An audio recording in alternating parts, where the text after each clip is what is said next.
which is David Benavidez versus Anthony Yarde. A lot of people were wondering about David Benavidez, his power at 175. And it basically came alive versus Anthony Yarde. And David put on the clinic. One thing about David Benavidez, people underestimate his ring IQ. Listen, the way he fights, where you can land something in between the punches, but the problem is if you're not overwhelmed. And Yard did the best he could, but David Benavidez proved that he was just too much for him. I do feel that David Benavidez does deserve a spot in the top 10 conversation as he continues to keep winning. One thing, like I keep saying about David Benavidez, he has blistering hand speed, but like I said, he can go from throwing a 6-punch combination to then to throwing a 1-2 or throwing a lead left or throwing a hook or throwing an uppercut. He's not Amir Khan, and people get him sometimes mixed up with Amir Khan because Amir Khan, like I said, so many times watching him fight throughout the years, Amir Khan would get predictable. And Amir Khan, a lot of times, he wasn't what you would call a 1-2, 1-2, or he wouldn't lead with one punch at a time. Sometimes he wouldn't switch it up. And see, that's the thing that David Benavidez can do. He can switch it up. So that's what makes him. He isn't one-dimensional. Like I said, as far as his defense goes, his defense is good enough. A lot of times people get defense misconstrued with what guys like, Andre Ward used to do and Floyd Mayweather and Shakur Stevenson. We can't always expect everybody to fight like a, certain fighter, because then that takes the intrigue out of boxing. You got to let these guys fight the best way they're capable of fighting. And, I don't know what's next for Anthony Yarde. He took a savage beating. He took a real savage beating at the hands of David Benavidez. The dude is that good. And it's no denying that. And this is why Canelo wanted no part of David Benavidez. He wanted no part of the man. Canelo didn't want to fight him. Canelo knew he could beat him. Canelo. And more than Canelo trying to counter him with a hook, David Benavidez just would have overwhelmed him. Now, David Benavidez backs Canelo up to the ropes. He's going to let loose on him. And I think to a certain degree, David Benavidez has a little bit of resentment towards Canelo because he felt that Canelo should have passed the torch to him, which he should have. But he learned that from Floyd not wanting to pass the torch to, the next guy. But the thing is, David Benavidez is taking it from him. Now, you've been hearing that David Benavidez is considering moving up to, cruiserweight. I think when it's all said and done, David Benavidez is probably going to have a couple of fights at heavyweight. I just think that's going to happen. I think that's inevitable. I think probably towards the latter end of his career, I think he's going to fight one or two times at heavyweight before he calls it a career. I mean, at the end of the day, David Benavidez is like 6'2.5". So I mean, a lot of heavyweights at that time were about that height. Muhammad Ali was like 6'3". Larry Holmes was like 6'3", 6'4". George Foreman was like 6'3", 6'4". So, you're basically talking, I think one of the shortest fighters in history was Mike Tyson.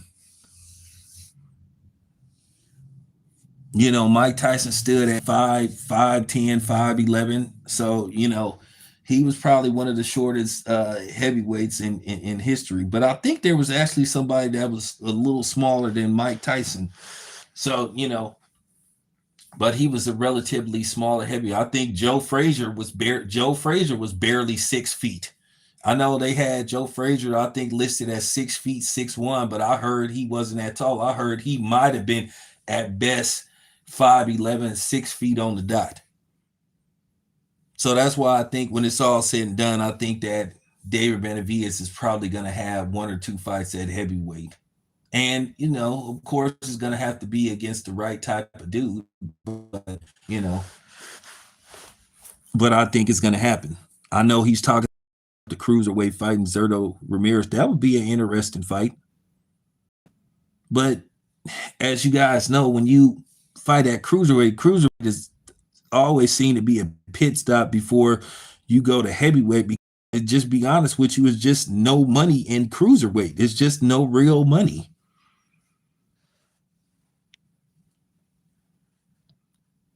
It's either you stay at 175, try to stay at 175, or you do one fight at cruiserweight and then you move up to heavyweight. So it's either or. We all know Fondora should be fighting at least between 175 and possibly 200 pounds, being 6'6". But what I find funny is, and I'm gonna do a video about that everybody called Devin Haney a weight bully, and Ryan Garcia kind of finally admitted that he intentionally sort of took PDs and still in denial. He gonna get his ass beat in a rematch. I promise you. He's gonna get whooped on. Like, if you can't handle Rolly, you definitely can't handle Devin on a even playing field. At the end of the day, people can make these excuses about the hook and all this kind of stuff. Listen, PEDs are banned for a reason. Ostarine is banned for a reason. If it didn't give you an advantage, then why is it a banned substance?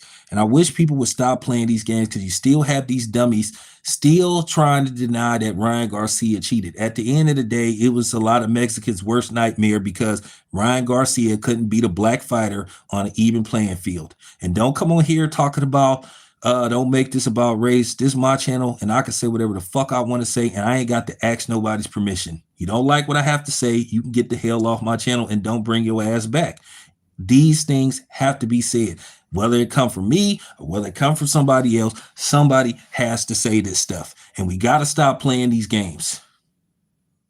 Like I said, people totally disappeared when Ryan Garcia said what he said about black people. And to sit up here and have people saying people is, in particularly my people, is too emotional.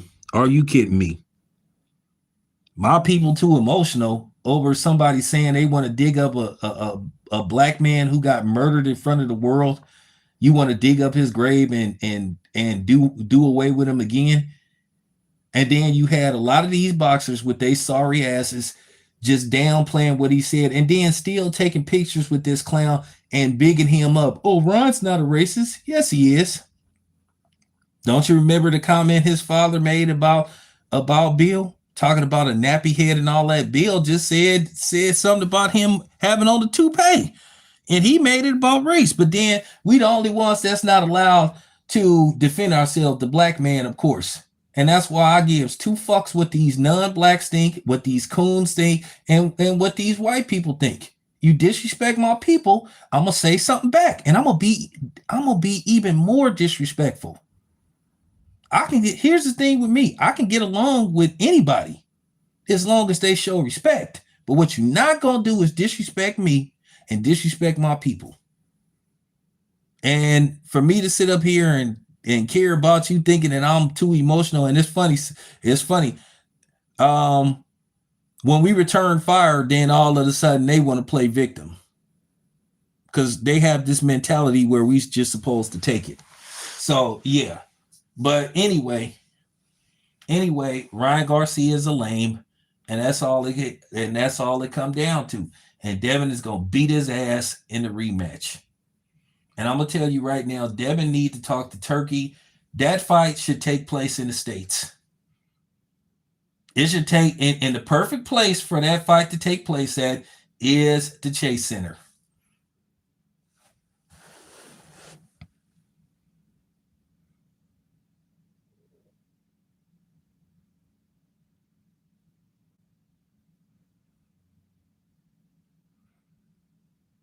Yeah. Well, that's the fighter's fault. That's the fighter's fault for sitting up there like giving him a pass and stuff. But they don't have no problem. Hey, but these black fighters don't have no problem tearing down other black fighters. You know, Floyd Schofield and his son, they don't have no problem. You know, so I mean, it is what it is, though. It is what it is. Vegas Mark, Vegas Mark. I will be out there. I will be out there January. Um, I will be out there for the what's the dude's name? Maritella. He is fighting.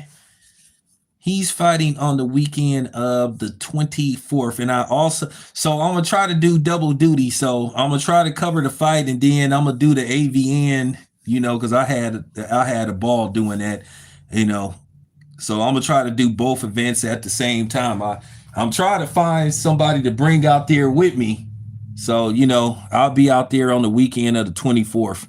And then I should also be back in Vegas for, it looked like Ryan Garcia and Mario Barrios is going to fight in Vegas.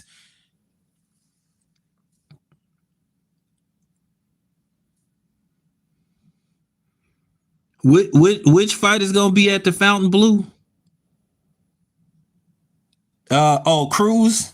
Yeah, and Mara. I'm butchering up the man's name.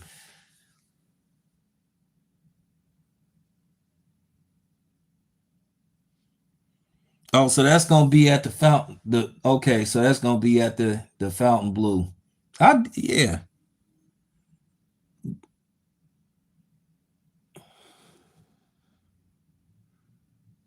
Okay, Moratala. Okay. Yeah, and Ryan and Mario Barrios is supposed to be at either Michelob Ultra Arena or the MGM Grand. That's what I was told. It's supposed to be at one of them arenas.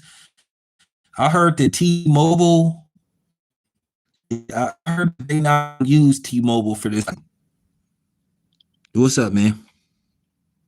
Yeah, I heard it's gonna be. I heard it's either gonna be at Ultra Arena or the MGM Grand. So that's where I heard that the fight is gonna be at. I heard it's definitely gonna be in Las Vegas,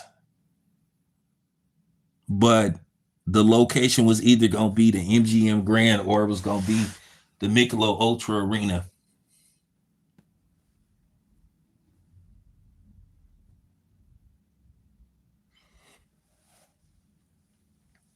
I'm gonna be honest with you. I think Bam could be. Listen. Anyway, has been hurt badly in fights and he's been dropped in fights. He's not unbeatable. I think Bam could give him all he can handle. To be honest with you, I think Bam could give him a fight. I think Bam should get a fight or two at, you know, I think he should get a fight or two at that weight class, but I don't think it's impossible to beat anyway. Anyway got a fight coming up pretty soon. He's shown that he's shown that he could be hurt. He was badly hurt by that dude.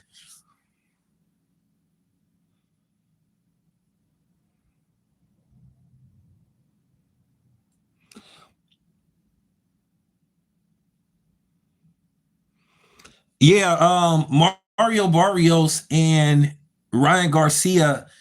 I'm gonna probably be at that fight as well because Oakland Samari Jones is supposed to be on that card. So he had told me that he was fighting in February. So you know, in all likelihood, that's gonna be the card that he's on because they have a date set for February. I don't even think Ryan Garcia is gonna get past Mario Barrios.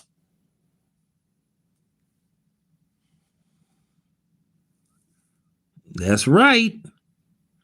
I don't even think Mario Barrios is gonna get is is gonna have a hard time with Ryan Garcia because all you got to do is take away Ryan Garcia's hook, and that's pretty much it. You seen what Rolly did to him. Rolly got under the hook and dropped. He took away Ryan Garcia's confidence, and I'm gonna tell you right now. I'm gonna tell you right now, Devin is gonna be more than ready. When I talk to Bill, when Bill gets back here, Bill is on the plane right now. Bill will probably, I'm gonna give Bill a couple of days to rest. And me and Bill be going over some things like what's next. Ryan Garcia, if there's a rematch with Devin Haney, that fight should be in the Bay Area. It should be at the Chase Center. They could sell out the Chase Center because there's a lot of blacks and Mexicans out here. And Devin proved that he could pack the Chase Center. Devin had like 17,000 people at the Chase Center. I was there. It was packed. When I say it was packed, it was packed. I know Turkey like having all them events in Saudi, but at the end of the day, people sometimes don't have that type of money to travel like that. So I think Turkey he gotta be understanding that people don't have the resources sometimes to travel out there. That costs a fortune, you know. Costs a fortune to travel out there, hotels and all that kind of stuff. Then you got to figure out how the currency works out there because you got to eat. You just got to, do things out there. So, everybody ain't got it like that. And then, jet lag. A lot of people can't handle being on a plane that long because you can get sick from being on a plane for long amounts of time. So that's tough. So when I talk to Bill in the next couple of days, he gonna ask me what's the next move. I think Devin deserve. I think Devin deserve a homecoming fight. He didn't take that much damage from Brian Norman. I think Devin deserves a homecoming fight. But if he fights Ryan Garcia, I am going to suggest that they have that fight.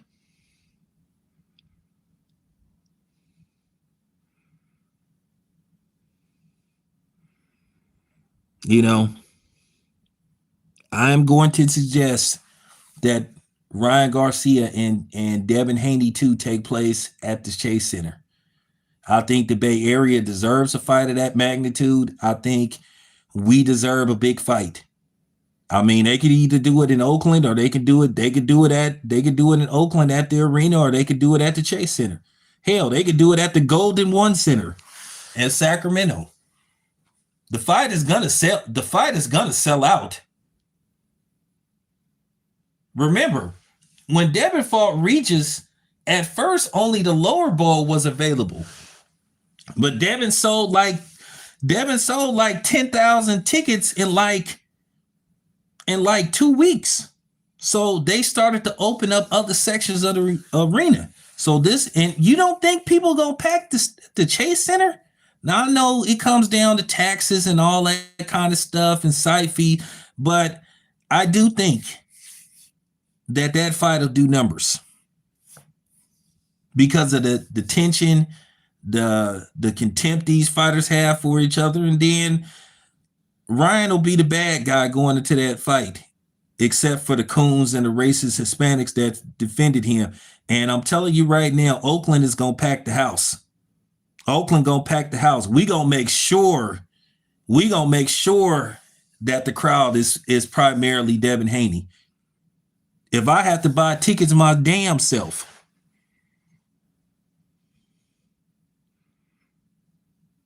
Well, Turkey, he's making outside fights because Shakur Stevenson and Teofimo is gonna be at the Barclays. Announcement is supposed to be coming up. I'll ask, and he told me that announcement was coming pretty soon if he doesn't back out of the fight.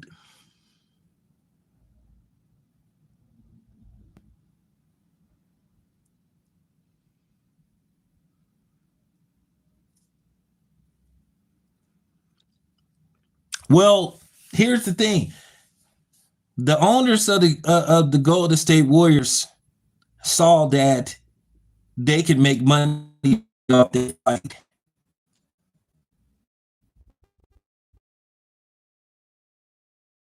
Down to what Turkey wants, but a fight of this magnitude needs to be somewhere in the States.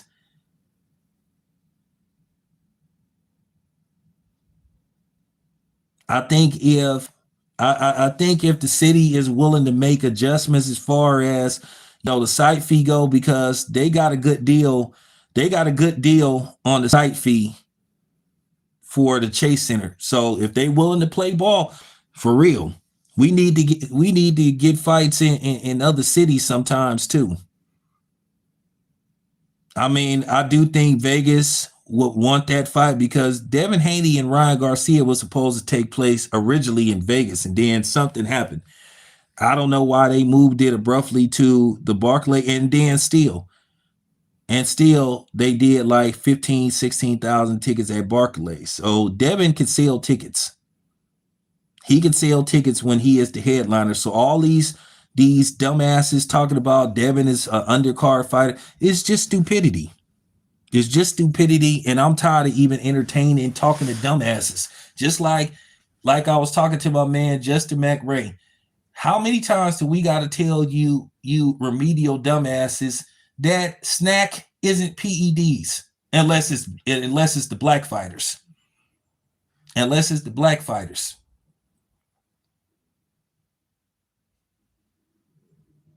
The Robert Garcia Boxing Academy is a client of Snack.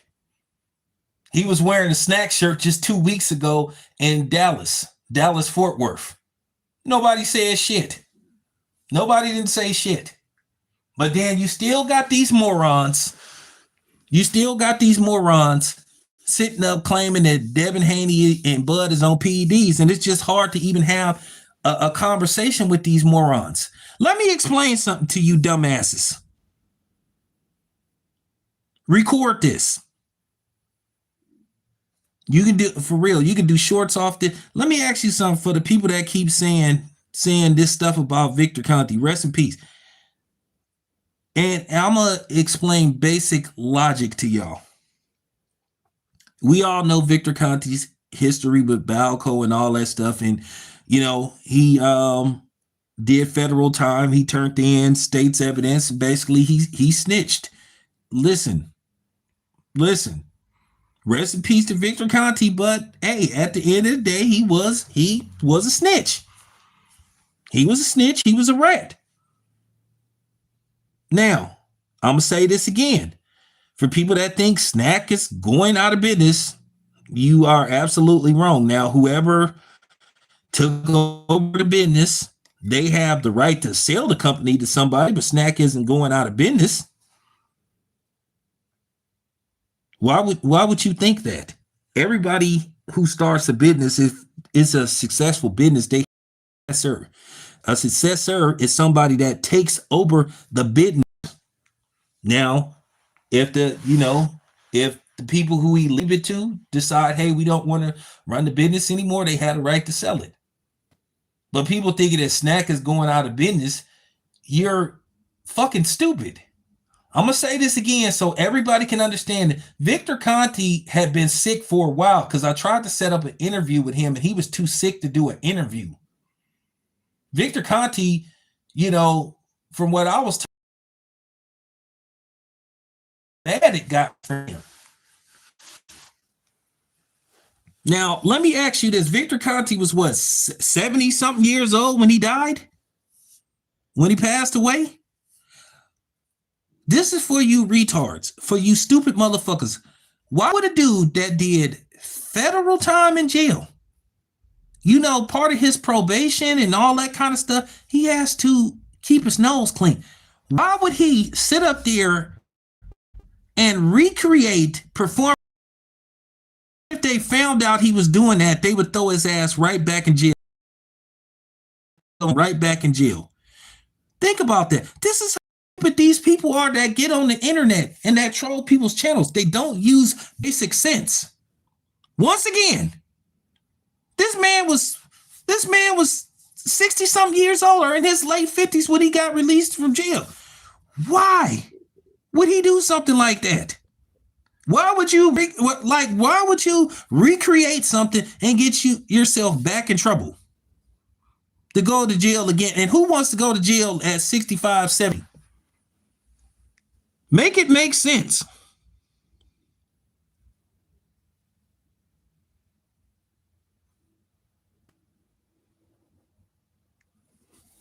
Well, you know what? It is what it is. It is what it is, bro.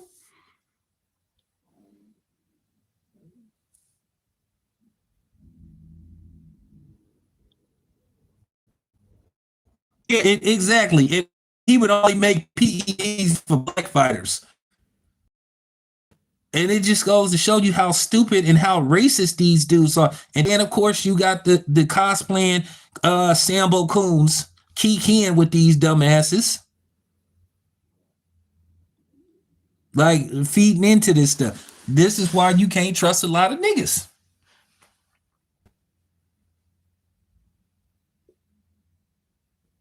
Just like overnight, everybody jumped on Devin Haney's bandwagon. Timothy Bradley, come on, Timothy Bradley, cut the shit, dude.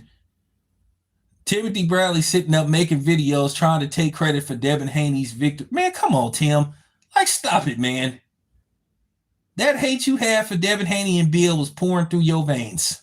Was pouring through that.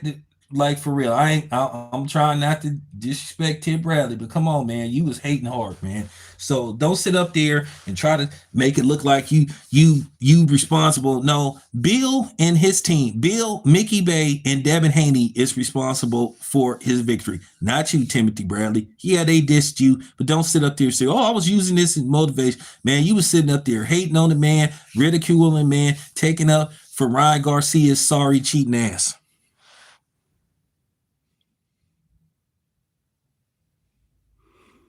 Nah, he ain't Dominican. That bitch ass nigga is from Africa, somewhere in Africa. He a tether. Nah, cause he said what he was before. Nah, nah.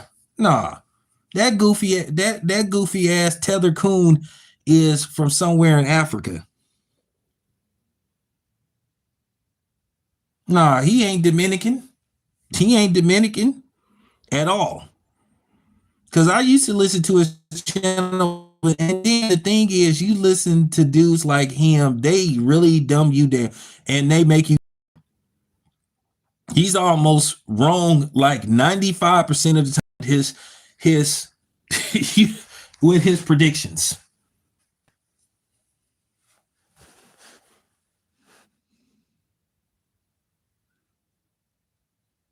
What the fuck you mean? What I'm trying to, I ain't your fucking bro. I said what I said.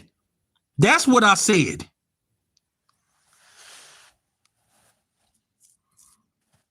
I ain't your fucking bro, dude. You don't know me. I said what I said and I stand on it. Now what? Bitch.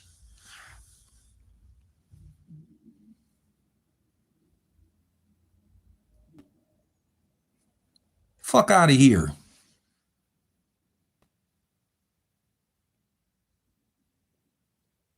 Trying to come on here talking tough. You ain't gonna do shit. I'll give you my address. I'll tell you where I'm at.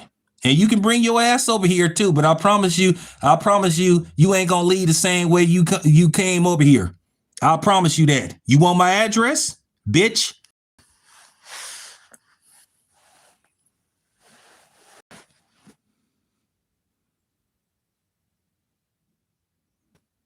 Talking about what I'm trying to say. You heard what the fuck I said. And I said it.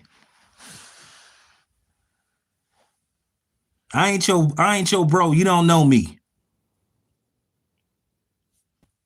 It's always some goofy dude trying to come on here like, yeah, man, I ain't like these other dudes on here. You got the one and the two. What you trying to say? What I just said? It's always one. I guess he think I'm like these other dudes on here. Yo, and what, you a fan of so and so? Oh, you a fan of the tether? You a fan of the tether? Now, fuck him too. Now what?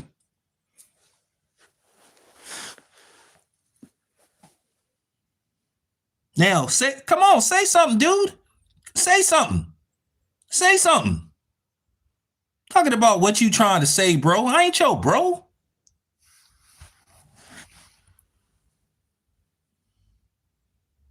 Do not get this misconstrued. I'm really from these Oakland streets.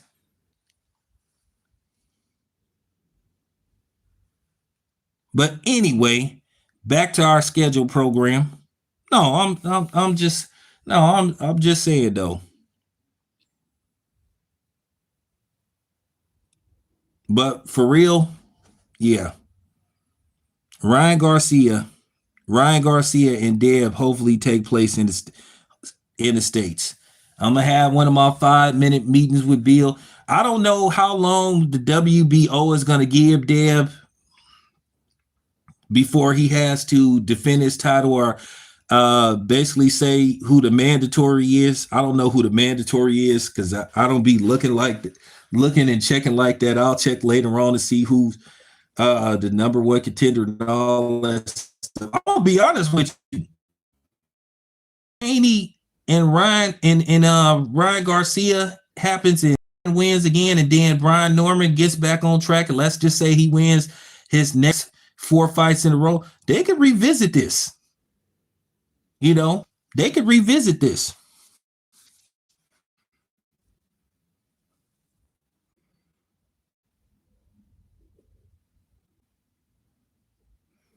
Yeah, dude is a tether. Like, dude, a tether. So, I mean, dude ain't even from. That might be him. That might be him under a ghost account because you know a lot of these dudes have ghost accounts.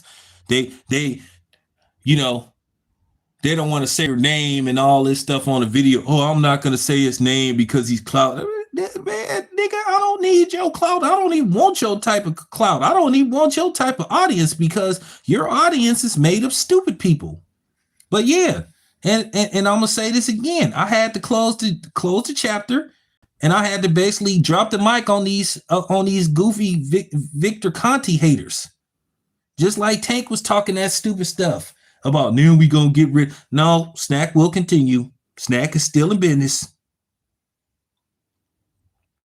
And just to hear people sit up here and basically say, oh, okay, well, what he gives them ain't supposed to be taking his PEDs, but what he gives to Mexican fighters out of that fight out of the Robert Garcia Boxing Academy, oh, it's just supplements. Make it make sense.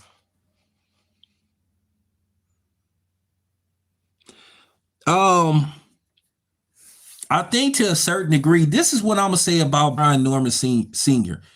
Brian Norman Sr. is a good dude. At the end of the day, he helped sell the fight. I will say this much. I do think that he got a little too personal. He's saying that Bill said something about his mother passing, but he got a little too personal with Bill, saying Bill do this, he do that, and I understand you have to sell the fight and all this stuff. Yeah, of course you want it to be entertaining going into the fight and all that kind of stuff. But when you start having personal attacks, then that's where I kind of have an issue. And then that's where I have to speak up. I like Brian Norman Sr. Do I think they wasn't ready for the moment? At the end of the day, you have to be ready. I just think that Devin just was too seasoned for them. And that doesn't take away the fact that Devin Haney won in dominant fashion for the most part. That doesn't take away from Brian Norman Jr. He's a champ. He was a former champion. So he gets his prop. I'm not going to sit up there and diminish. I'm not going to sit up there and tear down Brian Norman Jr. and say he wasn't shit like now. Now all of a sudden, the temporary Black and Brown Alliance, aka the Tank fans, or the anybody but Devin Haney fans, had a temporary alliance. These races, Mexicans and Hispanics and all that kind of shit had a temporary alliance to become Brian Norman Jr. fans. Now they didn't jumped off the bandwagon, as I knew they was gonna do.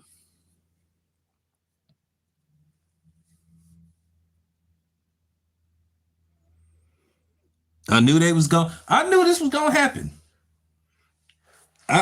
Hey, what happened to all this?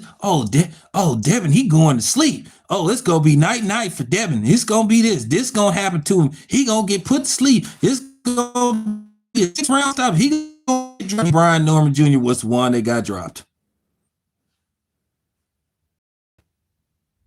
And I'm gonna say this again. Brian Norman Sr.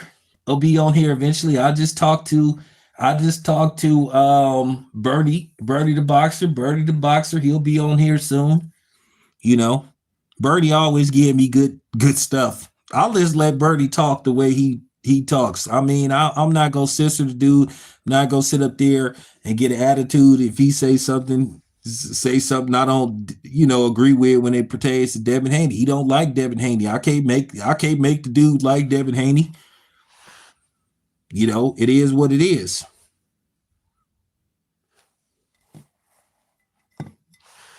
So I do feel, I do feel what happened with Brian Norman Sr. I just feel like there are some things we just need to leave out. I know we have to sell a fight.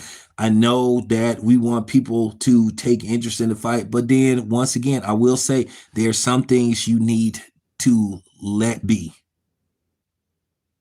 There's some stuff that you need to let be. Appreciate that. Appreciate that. All these dudes is looking stupid. Goofy ass, Andre Darrell. I had to cook his ass.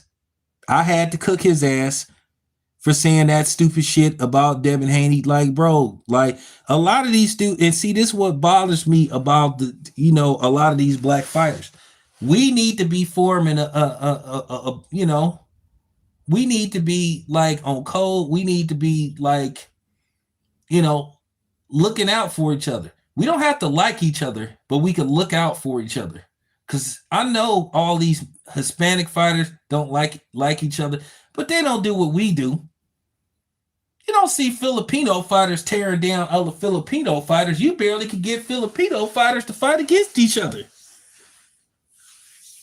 But you see these dudes like Richardson Hitchens and Keyshawn and all these dudes like hating on Devin Haney for Ryan Garcia and defending those cornballs. Like, man, if you don't get out of here.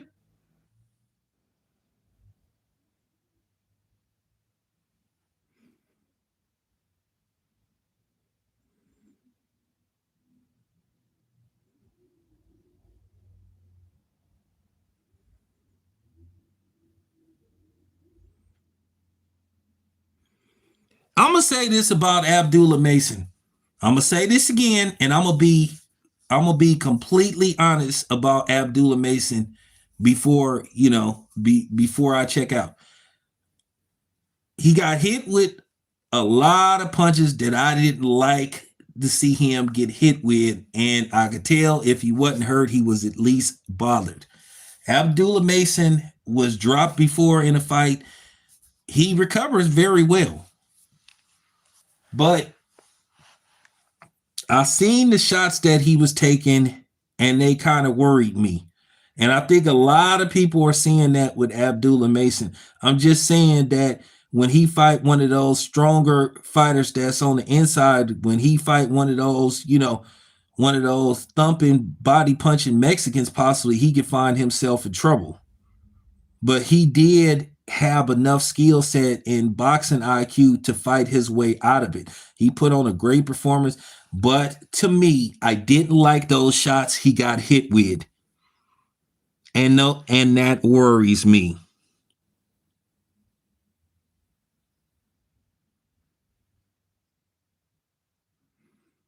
No, no, no, no, no, no, no, no. No. Delisant, no. And I would highly recommend that he don't take that fight. Not right now. I would highly suggest he don't take that fight, but he's the WBO, so I don't really talk to the sanctioning bodies and do interviews with them and stuff, but I'm gonna look up their rules and regulations and see how it works. Abdullah Mason, that's a dude he need to take like a month off and let himself heal because I could tell he was bothered by those body shots. I'm gonna tell you something. A lot of times when you get constantly hit to the body, even if you don't sustain like broken bones or crack rib, you be pissing out blood.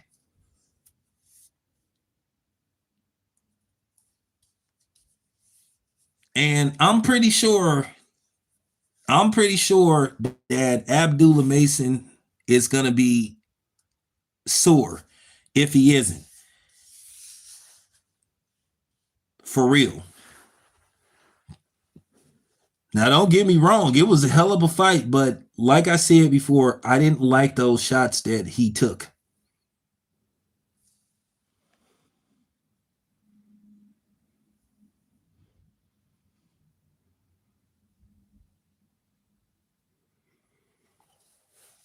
Well, I have to say this with fighters in particularly. Um, you could get knocked out going for the knockout. I mean, as people say, if it's there, it's there. But sometimes when you get too anxious to get the knockout, you end up making a mistake. And then you get caught with something that puts your lights out or does a lot of damage to you, and you eventually end up getting stopped or you end up letting the fight get away from you. So with Abdullah Mason, and I'll tell these fighters, if they ask, I'll tell them. I didn't like those punches. Didn't like them at all. Didn't like them at all.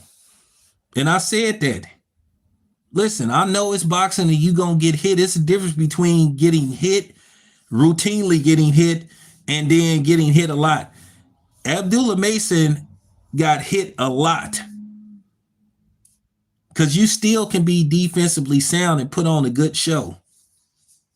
Because there was no punch that really Abdullah Mason was able to defend on a consistent basis. So that's what I'm worried about. But anyway, appreciate you guys. It's your boy Town. I'm out.